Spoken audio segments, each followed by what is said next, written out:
Hello বন্ধুরা, সবাইকে নমস্কার। সবাইকে শুভ সকাল, গুড মর্নিং।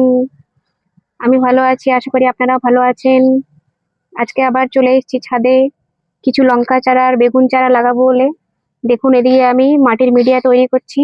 এখানে আমি মাটি দিয়েছি, তার সাথে গোবর সার দিয়েছি। গোবর সার, পুরনো গোবর সার নেবেন।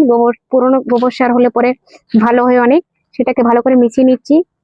তার সাথে আমি এই নিম কেক পাউডারটা দেবো, যাতে গাছে কোনো পোকামাকড়, মাটিতে কিছু পোকামাকড় যেন না হয়, গাছটাকে যাতে নষ্ট না করে।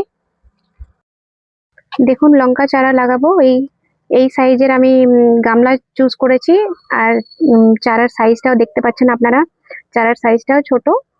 তাই এখন আপাতত আমি এই সাইজের গামলাটাতেই আমি এখন লাগাবো। দেখতে থাকুন আপনারা। মাটিটা এতটা নিয়ে নেবেন, আর গাছের সাইজ অনুযায়ী গর্ত করে নেব আমরা।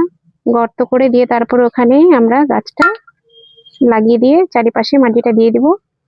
আর আজকে আমরা জল ছাড়া কিছু দিব না। গাছটা যখন একটু বেঁচে উঠবে, তারপরে আমাদের যা দেওয়ার দেবো আমরা। তখন তারপরে আমি পরের ভিডিওতে আমি আপনাদেরকে দেখাবো এবং বলবো।